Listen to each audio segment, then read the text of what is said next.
Hi guys! Welcome back to my channel. So marami ang natawa kasi may tanungan portion sa unang hirit.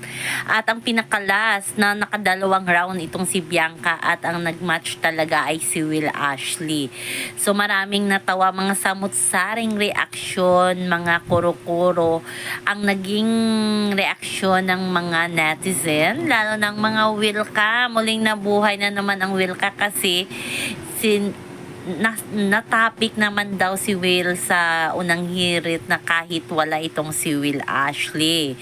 Kaya maraming natatawa sa naging reaksyon ng kwadro ng tanungin si Bianca tungkol sa kay Will. To about naman ito sa Hotel 88, yung sa pagtatrabaho. So no meaning.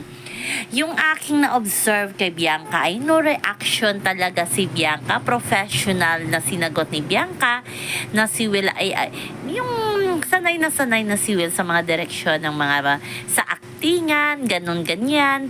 Yun ang talaga, no reaction talaga yung mukha ni Bianca. Yung natural lang yung pagkakasabi na yung parang sinasagot niya lang ng tama ang tanong ng isang host. At natawa din ako sa unang naging reaksyon nilang apat. Si Dasi napakamot, si Brent nakayuko, si Mika napasmile, si Bianca sabi nila kinakabahan. Hindi, as in blanco lang yung reaksyon ni Bianca nang tanungin ito tungkol kay Will Ashley sa pagtatapos sa aktingan sa Hotel 88. Kasi alam naman natin na mula pagkabata sanay na dyan si Will Ashley. So natural lang na tanungin siya kasi isa din siya sa mga cast doon, diba?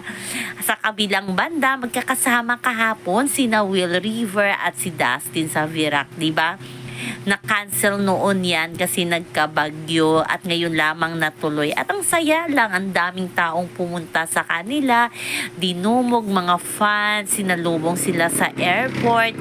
Pero ang nanotice ko lang na laging magkasama talaga mula papunta hanggang pag-uwi ata ay si River at si Dustin. Yes, mas close na close talaga itong si River at si Dustin kahit nasa loob pa ng bahay ni Kuya ay inaamin naman nila na mas close silang dalawa. Hanggang sa paglabas talaga nila, close pa din itong si River at si Dustin. So, sa unang hirit talaga kanina naging trending na naman yan at nabuhay na naman daw ang Will kaya hindi daw talaga makakataka si Will si Bianca sa nakaraan. Yun ang sinabi ng mga Wilka. So gano'n naman talaga natural lang yun kasi nagkatrabaho, naging love team, so hindi talaga maipagkaila na hindi tanungin dyan si Bianca. Alam nga naman si Mika yung tanungin, mas lalong maraming magagalit pag si Mika ang tanungin tungkol kay Will Ashley, diba guys?